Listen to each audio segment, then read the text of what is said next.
여러분 안녕하십니까? 포항 MBC 뉴스투데이입니다. 연휴가 끝난 오늘 경북 동해안의 흐린 하늘은 낮부터 차차 맑아지겠습니다. 울릉도와 독도에는 아침부터 비가 내리겠고 오후가 되면서 눈으로 바뀌겠습니다. 안수진 기상캐스터입니다. 연휴 잘 보내셨나요? 이 연휴가 끝나고 다시 일상으로 돌아온 오늘 하늘 표정은 흐리겠지만 아침 출근길 큰 추위는 없겠습니다.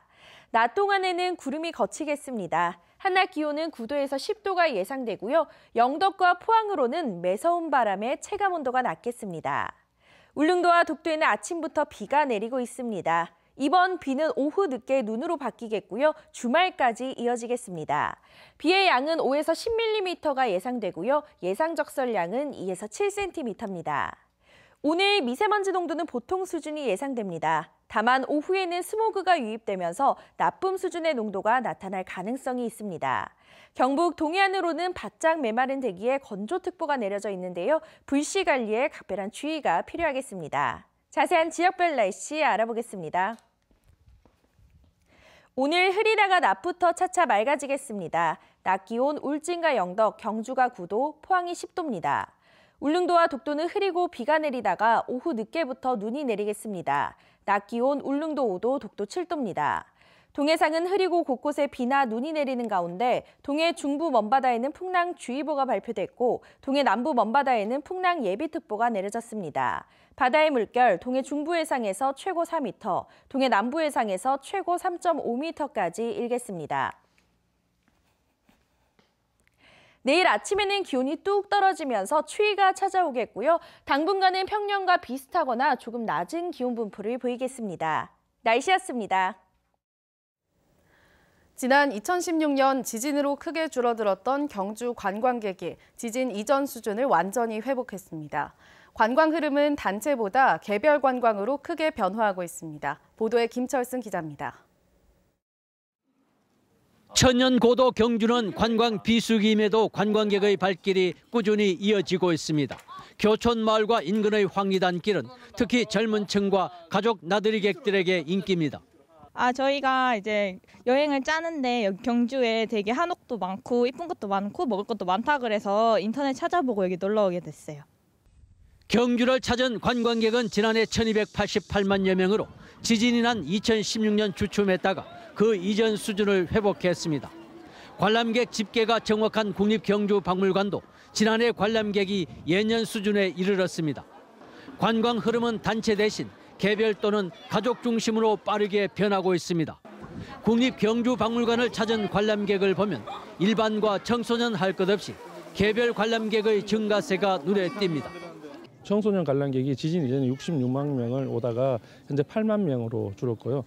그런데 이제 일반 관람객이 요즘 이제 가족 단위라든지 일반 관람객이 늘고 있는 추세입니다. 경주시는 관광객 2천만 명을 유치하겠다는 장기 목표 아래 경북문화관광공사와 함께 보문 관광단지를 활성화하기로 하고 용역을 하기로 했습니다. 또 단체 관광객을 유치하기 위해 올해 처음으로 1억 5천만 원의 예산을 편성해 수학여행단과 외국인 단체 관광객을 유치한 여행사에 인센티브를 주기로 했습니다. 보문관광단지를 활성화시키고 우리 황리단길과 함께 새롭게 관광단지로 부상하고 있는 불구사 지구도 활성화시키는 등 새로운 관광 경주를 경북문화관광공사도 사장이 임용되는 대로 조직을 정비해 관광객 유치에 적극 나설 계획입니다. 경주에 비해 유적이 턱없이 부족한 여수시의 지난해 관광객은 1,360만 명, 경주보다 70만 명이 많습니다. 새로운 시각의 관광 정책이 필요한 이유입니다. MBC 뉴스 김철승입니다. 경상북도는 지난해보다 빨리 문화재 보수 사업에 나서기로 했습니다. 경상북도는 통상 1에서 2월에 현장 조사를 하던 것을 올해는 지난해에 이미 조사를 마치고 1에서 2월에 설계를 마친 뒤 봄부터 착공에 들어갈 계획입니다. 경상북도가 추진하는 올해 사업은 포항 연일향교 대성전 주변 정비공사를 포함해 127건에 사업비는 140억 원입니다. 포항시는 올해 학교 급식 지원 사업비 205억 원을 확보해 우리 지역에서 생산되는 식재료를 현물로 지원합니다.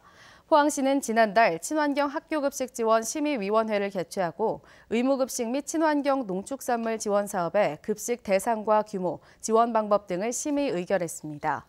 올해부터 모든 초중학교까지 의무급식이 적용되고 유치원 58곳의 의무급식이 191로 확대됩니다. 대상자는 243개 학교, 6만 5천여 명에 이릅니다. 동해안에서 가장 값비싼 어자원은 문어와 대게인데요. 인공어초를 투하해 문어가 서식할 수 있는 최적의 환경을 만들어주는 프로젝트가 올해부터 본격 진행됩니다. 이규설 기자입니다. 영덕 앞바다의 바닷속 풍경입니다. 무성한 수초 사이로 귀한 몸 동해안 문어가 눈에 띕니다. 인공어초 틈새에 숨어 눈을 껌뻑이는가 하면 어초 표면을 헤집고 다니며 먹잇감을 찾습니다. 문어 단지 속에 들어가기도 합니다. 인공어초 투하로 바다숲이 조성되자 문어의 먹이인 고동과 홍합이 몰리면서 개체수가 급증한 겁니다. 구멍이 숭숭 뚫린 인공어초가 문어 어자원 증식에 효과가 있다는 사실이 입증되면서 인공어초 투입이 본격화됩니다. 장소는 지진 피해 지역인 포항시 흥해읍 오도리 앞바다. 앞으로 5년간 100억 원어치가 투입됩니다. 무슨 짐승이라도 숨을 곳이 있어야 살아나거든요. 숨은 곳을 많이 만들어줌으로써 많이 살아난다고 봐야 되죠. 이곳 포항시 흥해읍 우도리 앞바다는 안반이 먼 바다까지 형성되어 있어서 포항에서도 어자원이 가장 풍부한 곳으로 손꼽히고 있습니다. 인공어초 또는 이제 구조물을 투입하고 또 여러 가지 이제 제반 시설을 해서 문어가 많이 이제 생산될 수 있는 그런 공간을 확보하고자 합니다.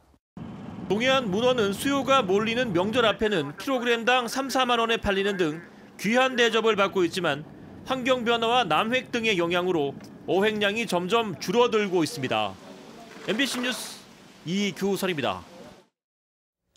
경상북도는 올해 동해안에 수중 로봇과 수중 드론 등 무인 해양 장비와 관련된 해양 신산업을 집중 육성할 계획입니다. 지난해 국내 최초로 총 사업비 260억 원 규모의 해양기술 실외역 시험평가 시스템 구축 사업을 유치해 해양기술 개발을 위한 연구 기반을 확보했으며 올해는 3,000톤급의 선박을 구입하고 장비를 구축해 오는 2021년부터 본격 시험평가 업무를 수행할 계획입니다. 동해 최대 수심은 3,000여 미터로 1,000미터 이상의 심해 해양 장비를 개발하고 성능을 시험하기 위한 최적의 장소라는 평가를 받고 있습니다. 경주 외동과 울산 북구 농소를 연결하는 국도 건설 사업이 정부의 예비타당성 조사 면제 사업으로 확정됐습니다. 이에 따라 사업비 1,699억 원을 투입해 외동 농소 간 6.4km 구간 4차로 도로가 건설돼 7번 국도의 만성 정체가 해소될 것으로 기대됩니다. 경주시는 그동안 7번 국도의 교통 정체를 해결하기 위해 울산 농소 간 우회 국도 건설을 추진했지만 정부의 예비타당성 조사에서 탈락해 사업 추진이 중단됐습니다. 문재인 대통령의 100대 국정과제 중 하나인 사회서비스원 사업이 대구에서 처음 시작됩니다. 천주교가 운영하면서 인권 침해, 회계 비리가 만연했던 대구 시립희망원 같은 사태를 막기 위해 복지 서비스를 공적인 기관에서 제공하겠다는 의도입니다. 윤영균 기자가 취재했습니다. 장애인과 노숙인 보호시설인 대구 시립희망원이 인권 침해와 회계 비리 의혹에 휩싸였는데요. 비리와 인권 침해로 얼룩졌던 대구 시립희망원에 또다시 문제가 불거지고 있습니다. 천주교 재단에서 민간 복지재단으로 운영권이 바뀌어도 대구 시립희망원에는 문제가 끊이지 않았습니다. 우리나라의 사회 서비스는 거의 대다수가 민간 영역에서 이루어지기 때문에 사회 서비스의 수준 저하라든지 또 공공성 훼손 이런 사회적인 문제가 종종 대두되고 있는 그런 실정입니다. 문재인 대통령은 사회서비스원이라는 재단법인을 만들겠다고 약속했습니다. 지방자치단체가 각종 복지시설을 직접 운영하고 종사자도 직접 고용한다는 건데 대구시가 전국에서 제일 먼저 이 사회서비스원을 만듭니다. 이곳은 대구인권사무소가 있는 건물입니다. 다음 달 대구 사회서비스원이 이곳에서 문을 열고 4월부터는 희망원과 시청 어린이집도 직접 운영하게 됩니다. 이와 함께 희망원처럼 대형 시설에서 지내는 거주인들의 탈시설과 자립도 지원할 예정입니다. 이제 그때그때 풀어야 되는 문제들이 구체적으로 있을 거예요. 그러니까 그런 것들을 풀어가면서 결국 탈시설화 시켜나가는 거. 복지단체에서는 희망과 우려를 동시에 나타내고 있습니다.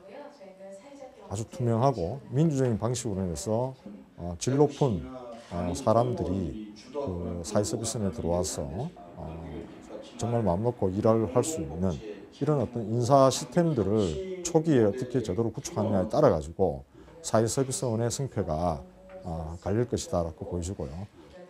대구 사회서비스원은 오는 6월부터는 종합재가센터와 장애인 보호센터까지 운영 대상을 확대해 나갈 예정입니다. MBC 뉴스 윤용균입니다. 국민권익위원회가 실시한 전국 270개 행정기관과 공직유관단체의 2018년 부패방지 시책평가에서 경북도가 2년 연속 미흡기관에 포함됐습니다. 경북도는 등급 변화 없는 4등급으로 2년 연속 미흡기관 15곳에 포함됐으며 경북도교육청도 2등급이 추락한 3등급을 기록했습니다. 특히 포항시는 2등급이나 하락해 최하위 등급인 5등급을 기록했습니다. 권익위는 공공기관의 자발적인 반부패 노력을 유도하기 위해 지난 2002년부터 부패 방지 시책평가를 하고 있습니다. 신한울 원전 3, 4호기 건설 중단으로 어려움을 겪고 있는 울진군이 오는 2021년 열리는 제59회 경북도민체육대회 유치에 나섰습니다. 울진군은 1년 전 개장한 울진읍 생활체육공원과 조성 중인 북면 생활체육공원, 매화면 골프장 등 체육기반 시설과 배감과 덕구 온천단지 등의 숙박시설이 풍부한 점을 강점으로 내세우고 있습니다. 울진군은 지난 2011년 군 단위로는 처음으로 제49회 도민체전을 성공적으로 개최한 경험을 갖고 있는데 이번 유치전에는 김천시와 예천군도 뛰어들어 3파전을 벌이게 됐습니다. 마을기업이라고 들어보셨습니까?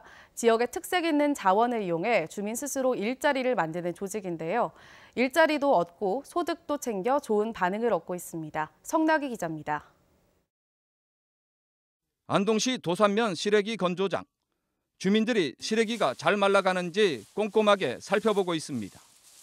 이 시래기는 겨울 석 달 가까이 추위와 바람으로 건조된 뒤 전국 곳곳으로 팔려나갑니다. 지난 2012년 단무지 물을 재배하던 10여 농가가 마을기업을 결성하고 도산 무청 영농조합 법인이라는 이름으로 시래기를 판매하고 있습니다. 직원은 대표를 포함해서 10명, 모두 마을 주민들입니다. 그 당시에는 전부 뭐 할 일이 없으니까 좀 놀고 요즘은 그래도 아무 수입이 적으나마 조금 도움이 되니까 서로 열성적으로. 경북에서 마을기업이 첫 선을 보인 건 지난 2010년. 처음 15곳으로 시작했던 마을기업이 작년엔 124곳으로 증가했습니다. 일자리도 100여 명이던 것이 재작년 1,360명으로 늘어났습니다. 업종도 농수산물 식품가공과 체험관광, 문화예술, 공예체험, 자원순환, 재활용 마을 등 다양합니다.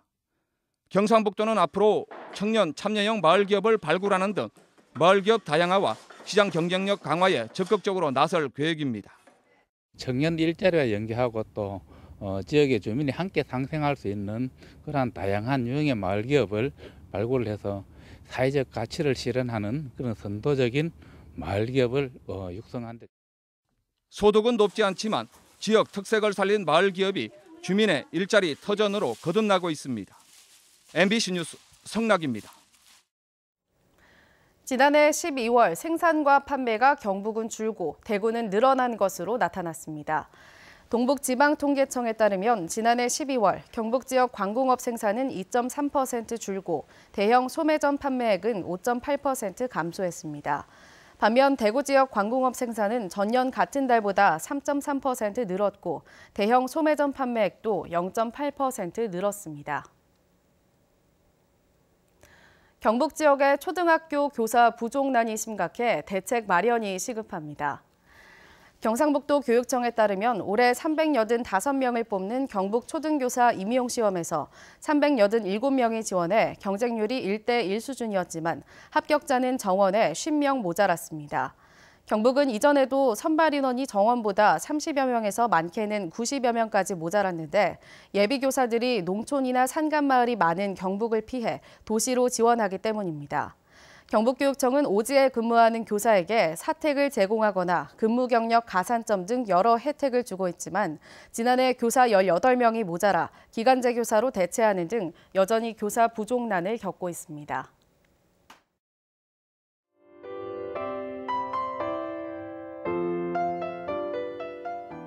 연휴 잘 보내셨나요? 이 연휴가 끝나고 다시 일상으로 돌아온 오늘 하늘 표정은 흐리겠지만 아침 출근길 큰 추위는 없겠습니다. 낮 동안에는 구름이 걷히겠습니다. 한낮 기온은 9도에서 10도가 예상되고요. 영덕과 포항으로는 매서운 바람에 체감 온도가 낮겠습니다. 울릉도와 독도에는 아침부터 비가 내리고 있습니다. 이번 비는 오후 늦게 눈으로 바뀌겠고요. 주말까지 이어지겠습니다. 비의 양은 5에서 10mm가 예상되고요. 예상 적설량은 2에서 7cm입니다. 오늘 미세먼지 농도는 보통 수준이 예상됩니다. 다만 오후에는 스모그가 유입되면서 나쁨 수준의 농도가 나타날 가능성이 있습니다. 경북 동해안으로는 바짝 메마른 대기에 건조특보가 내려져 있는데요. 불씨 관리에 각별한 주의가 필요하겠습니다. 자세한 지역별 날씨 알아보겠습니다.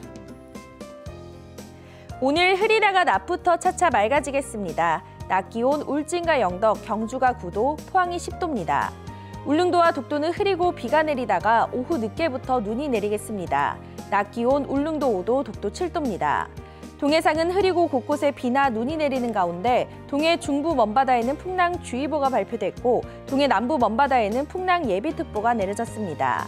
바다의 물결 동해 중부 해상에서 최고 4m, 동해 남부 해상에서 최고 3.5m까지 일겠습니다. 내일 아침에는 기온이 뚝 떨어지면서 추위가 찾아오겠고요. 당분간은 평년과 비슷하거나 조금 낮은 기온 분포를 보이겠습니다. 날씨였습니다. 이상으로 포항 MBC 뉴스투데이를 마칩니다. 여러분 고맙습니다.